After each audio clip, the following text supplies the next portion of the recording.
चौरक पूजा ग्रामीण बंगाल के पौराणिक और लोक त्योहारों में से एक है। गाजन त्योहार के अंतिम दिन का प्रतीक है, जिसे असम के बराघाटी में हैलाकांडी जिले में मेला मैदान में धार्मिक भक्ति और सांस्कृतिक भव्यता के साथ मनाया गया है। ये पूजा चैत्र माह में कठोर संयम रखने के बाद चैत्र संक्रांति के दिन मनाई जाती है, जिसमें भगवान शिव और देवी दुर्गा की एक साथ पूजा की जाती है। भिक्षु कठोर व्रतों का पालन करते हैं और एक विशाल चरक वृक्ष के चारों ओर विभिन्न अनुष्ठान भी करती हैं, जो भक्ति और सहिष्णुता का प्रतीक है। हैलाकांडी में मुख्य मेला मैदान के अलावा यह पारंपरिक पूजा जिले के विभिन्न हिस्सों में आयोजित की जाती है। हजारों लोग मेले और धार्मिक अनुष्ठानों का आनंद लेने के लिए एकत्रित होते हैं, जिससे ये त्योहार और भी अधिक जीवंत हो जाता है। भक्ति, संस्कृति और सद्भाव का अद्भुत मिश्रण ये चरक पूजा आज भी बंगाल की जड़ों को गहराई में जागृत करती है। प्रशासन ने कड़ी सुरक्षा और पर्याप्त व्यवस्था की ताकि सभी लोग शांतिपूर्वक उत्सव में भाग ले। আসলে আমাদের সনাতন শাস্ত্রে এই চড়ক পূজা নিয়ে অনেক কথাই আছে।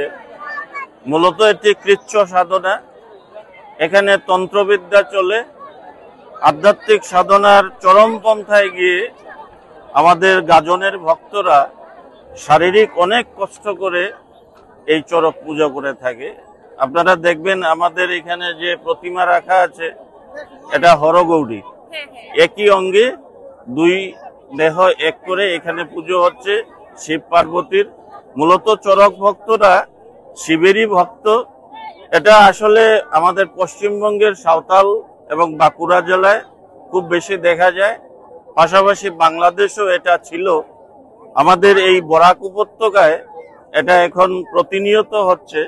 আমাদের হাইলাকান্দিতে দীর্ঘ 60-70 বছর ধরে এই চড়ক পূজা চলছে। আমি ছোট থাকতে দেখেছি এখানে লাংটিং থেকে সীতু সাধু নামে একজন সাধু এসেছিলেন, তিনি প্রথম এই প্রচলন করেন পুজোর এইখানে।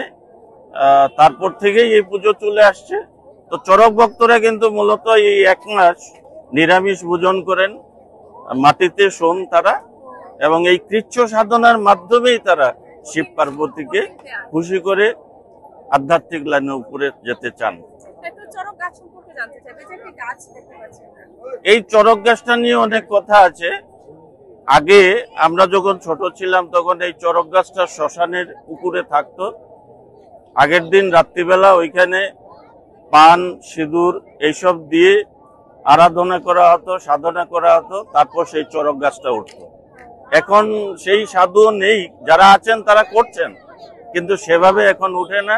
এই গাছটাই এখন রেখে দেওয়া হয়, আবার পরের বছর যেমন এবার কালকে এটা তুলে আনা হয়েছে, এইভাবেই চলছে আর কি। কিন্তু মূলত এটা ওই ভীষণ সাধনার ব্যাপার, যেটা বাংলাদেশে ইদানিংকালে খুব দেখা যাচ্ছে। ওরা প্রচার করছে যে এই পান সুপারি দিলে পরে ওই গাছটা আপনি উঠে আসে।